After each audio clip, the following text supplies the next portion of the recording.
Assalamualaikum warahmatullahi wabarakatuh. Halo, kembali lagi di video ini dengan materi hubungan kritik sastra dengan pendidikan. Tapi sebelum masuk ke materi, ada kalanya kita perkenalan dulu nih. Adapun anggota kelompok kami yaitu yang pertama Ahmad Bagas Wicaksono dengan NIM 206151072. Yang kedua ada Siti Munawaroh dengan NIM 206151094. Yang ketiga ada Lailatul Zahro dengan NIM 206151098. Dan yang terakhir ada Fitri Puan Hayati Cahyani Rahma dengan NIM 206151100. Oke, dalam video kali ini kita akan membahas beberapa materi, yaitu yang pertama hubungan kritik sastra dengan kurikulum, yang kedua hubungan kritik sastra dengan keterampilan berbahasa, yang ketiga hubungan kritik sastra dengan berpikir kritis, dan yang terakhir pembelajaran kritik sastra di kelas.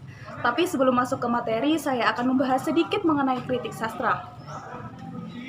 Kritik sastra adalah salah satu cabang ilmu sastra untuk menghakimi suatu karya sastra. Selain menghakimi karya sastra, kritik sastra juga memiliki fungsi untuk mengkaji dan menafsirkan karya sastra secara luas. Kritik sastra biasanya dihasilkan oleh kritikus sastra. Penting bagi seorang kritikus sastra untuk memiliki wawasan mengenai ilmu-ilmu lain yang berkaitan dengan karya sastra. Sejarah, biografi, penciptaan karya sastra, latar belakang karya sastra, dan ilmu lain yang terkait. Kritik sastra memungkinkan suatu karya dapat dianalisis, diklasifikasi, dan akhirnya dinilai. Oke, itu tadi penjelasan sedikit mengenai kritik sastra. Langsung saja penjelasan yang pertama akan disampaikan oleh Ahmad Bagas Wicaksono. Pembahasan yang pertama yaitu mengenai hubungan kritik sastra dengan kurikulum. Kurikulum pendidikan memiliki kontribusi yang nyata pada pengembangan sistem sosial negara. Kurikulum secara luas dapat dimaknai sebagai rekonstruksi pengetahuan dan pengalaman secara sistematik dan sentral. Pada tatanan masyarakat, kurikulum digunakan untuk membentuk karakter dan kepribadian anak sesuai dengan konsep budaya yang ideal. Kurikulum dikembangkan sesuai dengan strata pendidikan, mulai dari pendidikan dasar, TK, SD, dan SLTP, SLTA, SMK, dan SMA, dan perguruan tinggi, yang masing-masing dikembangkan sesuai tingkat pendidikan berikutnya. Untuk menunjukkan kepentingan tersebut, secara kurikuler didukung oleh pengembangan berbagai bidang studi yang terkait, seperti matematika, ilmu pengetahuan alam, ilmu pengetahuan sosial, bahasa Inggris, bahasa Indonesia, dan lain sebagainya. Pengembangan bidang studi bahasa Indonesia mengarah pada dua aspek utama, yaitu bidang kebahasaan dan bidang kesastraan. Dan sastra adalah segmen dan komponen penting dari intuisi dan kurikulum pendidikan. Pembelajaran bahasa Indonesia yang mengarah pada aspek kebahasaan dan kesastraan ternyata memiliki ketidakseimbangan proporsi yang menyebabkan dua bidang tersebut, bahasa dan sastra, berjalan timbang tindih. Ketimbangan itu tampak pada aspek tekanan operasional, mulai dari nilai, kontribusi, alokasi waktu, sarana, buku, media, maupun tersedianya tenaga pendukung yang profesional. Pengajaran sastra lebih banyak kegiatan ragam bahasa daripada aspek sastra. Permasalahan ketimbangan lainnya tampak pada keterbatasan buku sastra untuk kalangan sekolah. Semua hal tersebut memunculkan indikasi bahwa ketimbangan pembelajaran sastra di sekolah telah mengakar sejak lama dan sulit untuk diselesaikan. Kurikulum di Indonesia telah berubah beberapa kali semenjak dicetuskan pada tahun 1950. Perubahan kurikulum yang terjadi di Indonesia juga berdampak pada penyajian materi sastra bahasa Indonesia. Kurikulum pendidikan bahasa Indonesia dapat diklasifikasikan menjadi tiga model, yaitu model kurikulum sentralisasi, model kurikulum desentralisasi, dan model kurikulum 2013. Yang pertama yaitu model kurikulum sentralisasi atau terpusat. Kurikulum model sentralisasi berlangsung pada tahun 1950-an hingga terbitnya kurikulum 1975. Kurikulum ini masih memiliki muatan yang sederhana dan memiliki tujuan pembelajaran yang bersifat umum, menyangkut tiga aspek utama, yaitu humanistik, politik, dan kultural. Tujuan pembelajaran yang digagas tersebut tampak masih begitu umum, yang menimbulkan multitafsir di setiap pengajar. Proses pengajar dilaksanakan menggunakan model tata bahasa dan terjemah. Mode ini lebih menekankan pada pemahaman teoritik sehingga sesuai dengan mendapatkan penguasaan bahasa yang bersifat ilmiah dan analitis. Begitu juga metode terjemah yang akan melahirkan penguasaan bahasa yang bersifat pasif. Dan pada kurikulum 1975, pembelajaran bahasa Indonesia lebih fokus pada pragmatik bahasa. Hal itu juga selaras dengan tujuan pengajaran bahasa Indonesia yang bersifat teoritik, pasif ke arah yang lebih praktik, pragmatik. Muatan kurikulum bahasa Indonesia berubah menjadi pembelajaran bahasa Indonesia yang bertujuan untuk menjadikan pembelajaran memiliki wawasan yang bersifat luas dan terampil berbahasa. Dan yang kedua adalah kurikulum desentralisasi. Pada tahun 2000-an, pengembangan kurikulum pendidikan Indonesia memasuki era baru. Proses pembaruan ini tidak lepas dari gerakan reformasi yang berlangsung pada tahun 1998 yang dipelopori oleh mahasiswa guna untuk menumbangkan rezim pemerintahan Orde Baru yang mengedepankan prinsip sentralisasi dalam segala bidang. Hal ini yang menjadi salah satu pengembangan kurikulum menjadi desentralisasi. Pada tahun 2004, kurikulum terbaru mulai diuji cobakan di beberapa sekolah dengan nama kurikulum berbasis kompetensi. Setelah mengalami beberapa perbaikan, rancangan kurikulum hasil revisi KTSP diberlakukan secara nasional pada tahun 2007. Dalam kurikulum KTSP, fungsi pembelajaran sastra diarahkan untuk membuat karya sastra menjadi sarana keterampilan berbahasa. Materi sastra pada KTSP berkaitan dengan cerita pendek, drama, novel, puisi, dan resensi. Dengan lebih ringkas, puisi, prosa fiksi, drama, dan resensi. Materi terkait pengetahuan atas genre tersebut dan keterampilan menciptakan genre tersebut. Selanjutnya, yang ketiga adalah kurikulum 2013. Pada perubahan kurikulum ini, pembelajaran bahasa Indonesia mengalami modifikasi di dalamnya.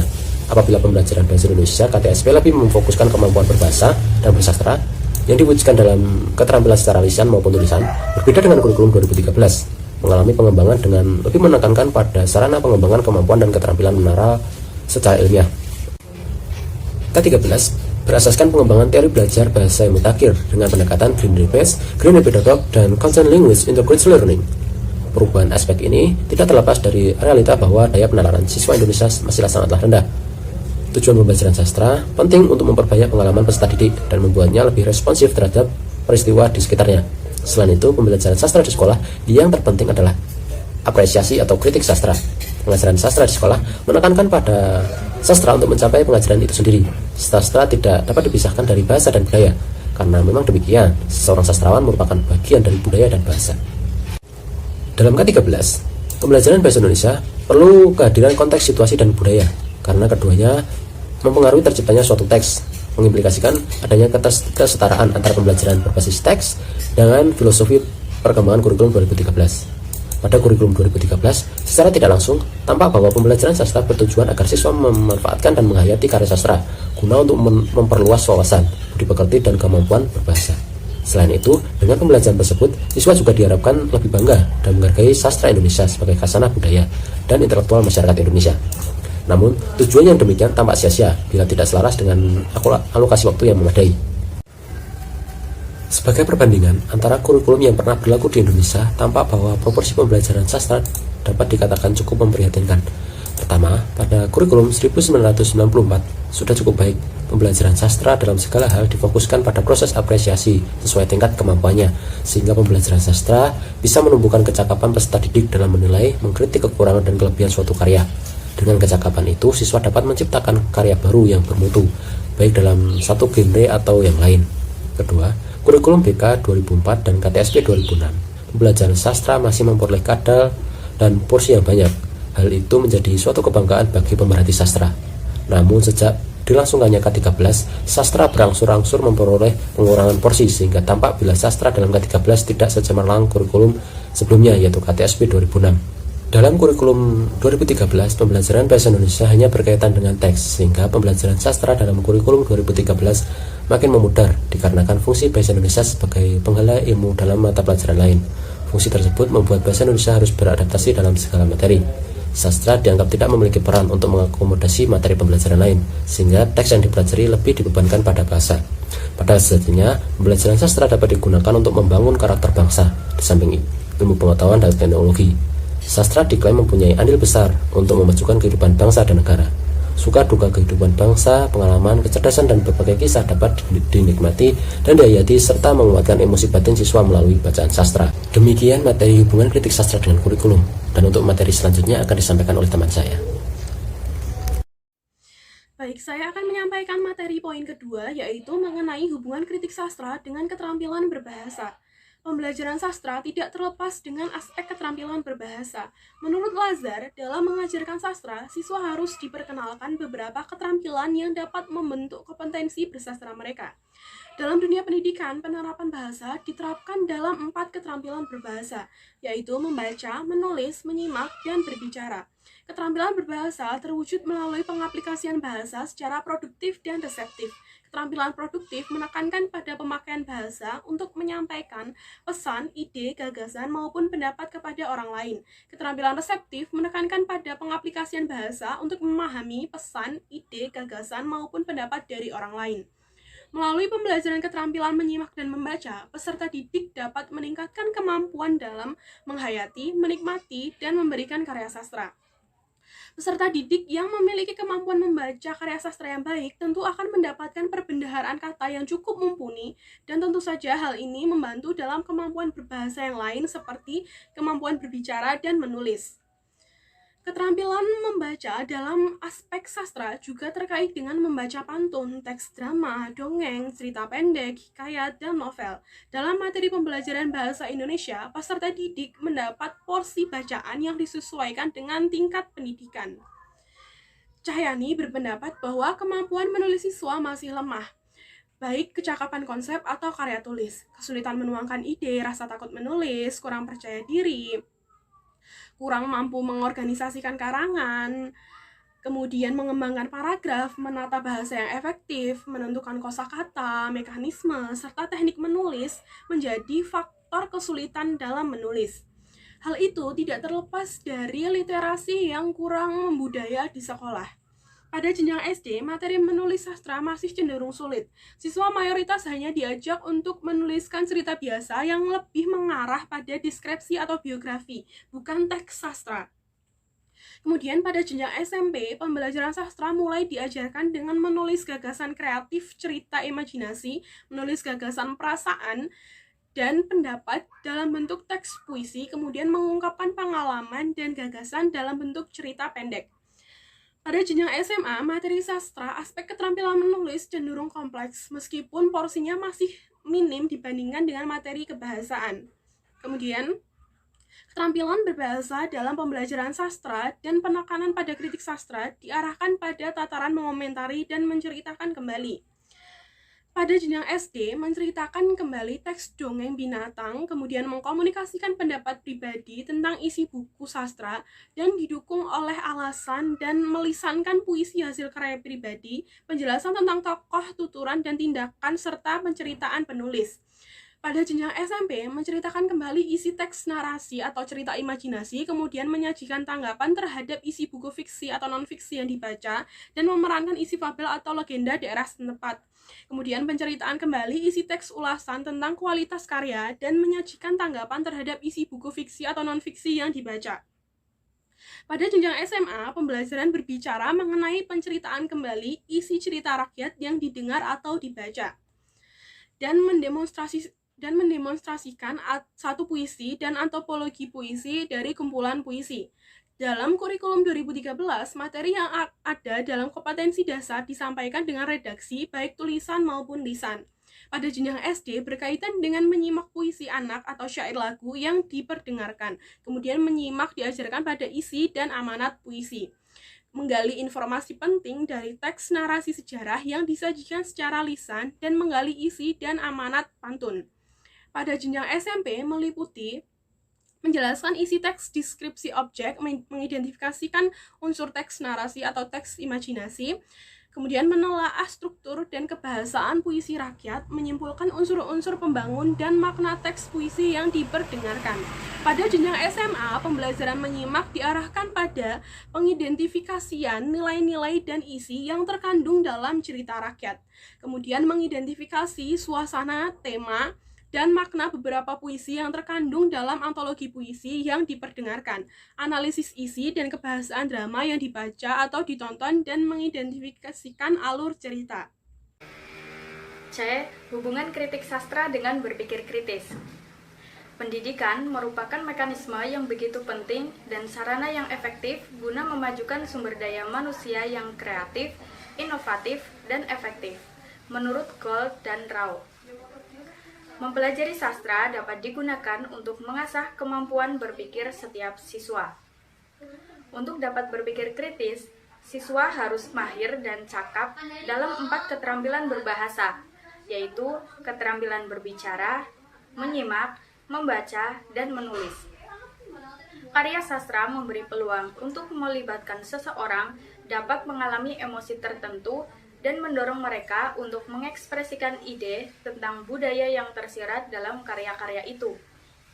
Karya sastra memungkinkan siswa untuk belajar tentang sudut pandang yang berbeda, memperkaya perspektif siswa, dan secara tidak langsung ajari mereka bagaimana menghargai perbedaan dalam masyarakat nyata. Pendidikan sastra juga mengarah pada proses pendidik siswa, mengembangkan sikap kritis dan kreatif dalam keterampilan berpikir siswa. Siswa terlibat dalam membaca intertekstual transdisiplin melalui teori sastra yang sebenarnya juga terlibat dalam eksperimen kreatif. Mereka diajarkan untuk menjelajah hal baru dan menyelidiki seberapa efektif makna suatu teks dapat ditarik melalui disiplin ilmu lain. Teori sastra sebagai alat pedagogis juga mempertimbangkan prinsip-prinsip pembelajaran sosial dan pembelajaran komunitas. Siswa terlibat dalam dialog atau terampil berbicara dan didorong untuk berinteraksi dan menegosiasikan makna teks dalam terang pengalaman mereka yang bervariasi di dunia. Siswa membaca teks sebagai bagian dari beberapa komunitas interpretatif yang memiliki nilai dan minat yang sama. Penjelasan selanjutnya yaitu pembelajaran karya sastra di kelas. Pembelajaran sastra atau apresiasi dan kritik menjadi alat pedagogis yang dapat digunakan sebagai pendekatan modern untuk belajar dan memelihara proses kognitif siswa. Pembelajaran sastra atau apresiasi dan kritik yang sesuai dengan perkembangan menjadi daya untuk mengembangkan kecakapan siswa di dunia nyata. Dalam hal ini, pembelajaran sastra dapat dimulai dari kelas-kelas yang ada di setiap jenjang pendidikan. Proses pembelajaran sastra di kelas berkaitan dengan pengajar. Peran guru dalam pembelajaran sastra di kelas memegang peran penting. Peran tersebut tidak hanya sebagai pengajar, tetapi juga harus bisa sebagai fasilitator, motivator, inspirator, dan apresiator yang baik kepada siswa. Guru menjadi pengkreasi pembelajaran dan penilaian sastra yang apresiatif. Pembelajaran sastra dapat digunakan guru sebagai wahana untuk menguatkan nilai-nilai adiluhung guna menghadapi tantangan zaman. Penguatan nilai tersebut dapat berupa realitas sosial, lingkungan, perdamaian, kejujuran, cinta kasih, ketuhanan, dan kesetaraan gender. Melalui pembelajaran tersebut, siswa diharapkan berkembang menjadi manusia berbudaya, berkarakter, mandiri, dan mampu mengekspresikan perasaan dengan baik, berwawasan luas, kritis, inovatif, dan menguatkan karakter bangsa dan negara. Pembelajaran sastra di kelas sudah tidak seharusnya tentang struktur atau unsur intrinsik. Pembelajaran yang demikian sepatutnya digeser dengan perpaduan teori-teori sastra yang terus berkembang dengan tantangan globalisasi, multikultural, dan teknologi. Bentuk apresiasi sudah mengasah kemampuan bernalar siswa dan meningkatkan perkembangan kognitif siswa. Pengaruh pembelajaran sastra di kelas. Yang pertama, pembelajaran sastra yang apresiatif mampu menumbuh kembangkan imajinasi peserta didik. Yang kedua, melalui teks siswa akan belajar berpikir kritis dalam memaknai setiap kehidupan. Hal itu tidak terlepas bahwa dalam teks sastra mengandung segala keresahan, kegelisahan, kebahagiaan, keputusan, dan segala lika-liku kehidupan. Mungkin itu saja pemaparan dari kelompok kami, yaitu mengenai hubungan karya sastra dengan pendidikan. Apabila teman-teman mempunyai pertanyaan, bisa ditanyakan melalui kolom komentar. Sekian dari kelompok kami. Wassalamualaikum warahmatullahi wabarakatuh.